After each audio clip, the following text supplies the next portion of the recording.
Hi, I'm Dr. J. Franklin Schultz. I want to talk to you today about an ego threat. I hope you'll forgive a little bit of a day or two of not shaving and being outside, but I'm enjoying the last few days of summer here on my deck in beautiful southern Colorado. Mountain views off to my south, and wish that you were here.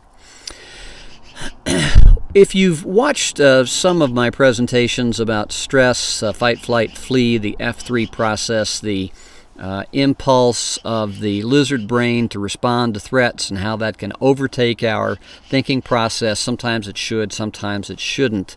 The time that it shouldn't is when there is a threat to our ego.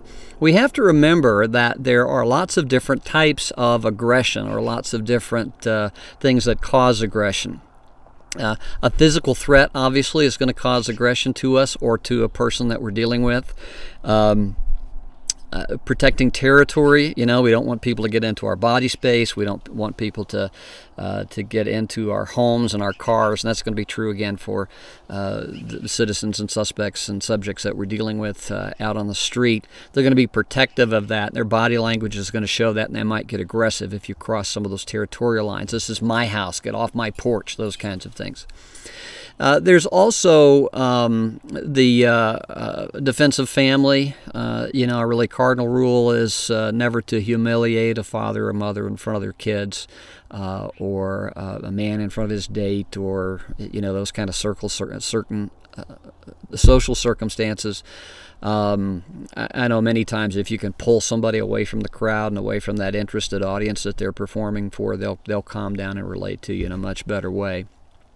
So there's all kinds of threats, and many of those boil down to a threat to ego. And so on the part of both we as the police officers and they as citizen subjects, arrestees, suspects, we want to be careful about our ego aggression and recognizing that. We can avoid triggering ego aggression on the part of the citizens that we deal with if we don't take things personally. If we talk about, well, this is my job, this is the law, this is the circumstance, and I understand we're not going to be able to reason with everybody because not everybody's rational when we're in contact with them, and that we sometimes don't have time to do that talking or de-escalation that everybody wants us to do. Sometimes you have to take action.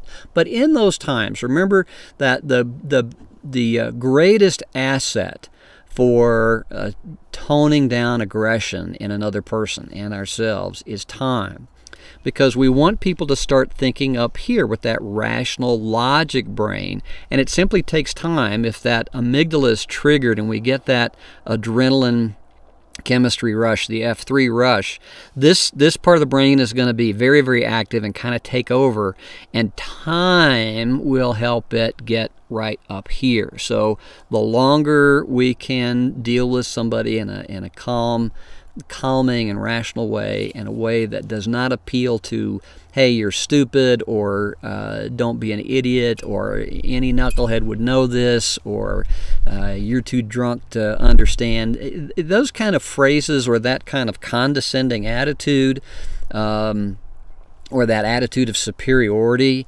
on the officer's part, is likely to be a trigger for the ego aggression. And again, chemically, there's not a whole lot of difference between the threat to the ego response and the threat to the body response. And so what we want to do is to avoid setting off an ego aggression on the person that we're dealing with.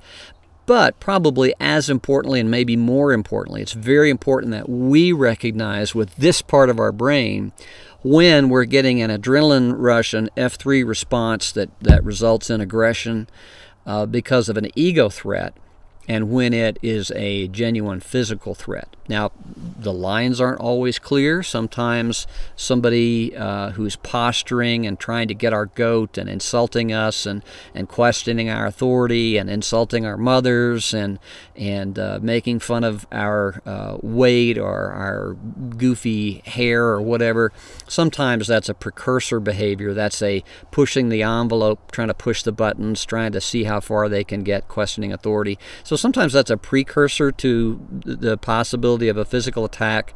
But usually they're two separate realms.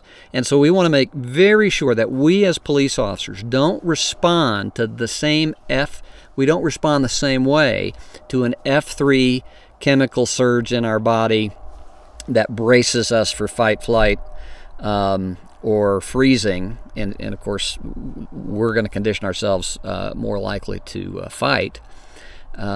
We don't want that response to manifest in behavior from merely an ego threat. I've seen police officers get unnecessarily aggressive, not brutal, but unnecessarily aggressive with people because one officer was overweight and somebody made some crack about a donut. Man, that set the officer off. Not professional. Didn't make the discernment between what's an ego threat and what's a physical threat. I've seen a video, there's a famous video, and I can give you a link if you'd like to see it, video of an officer who, on a regular routine stop, everything was going fine. He goes up and he asks the driver for consent to search. The driver exerts his Fourth Amendment right to decline the search based purely on consent. The officer didn't have any other probable cause or a warrant or an arrest. And so the officer wasn't able to consummate the search. Well, that's what a consent search is. That's what exercising constitutional rights is for a motorist. But he became very angry and flew off the handle. Didn't result in violence, but it was very unprofessional behavior and certainly worthy of some discipline and corrective action. I've also seen the famous video of, I think it was a Baltimore officer who was doing park patrol and starts screaming at this 14, 15-year-old skateboarder kid because the officer, who was driving a little mini smart car and was wearing shorts, I mean, his ego was already under attack. But then he stops this kid, and the kid's not listening to him, not responding quite right, and it's not like the kid had behavior that was precursor to an assault, but just was insulting the officer. So we don't want to respond in an aggressive way to an ego threat. Just be aware of that, be able to distinguish the two, and you'll be much better off and respond more professionally. Thanks. Have a great day. If you have any questions, email me. My contact is on my webpage, joelschultz.com, and stay safe and stay smart.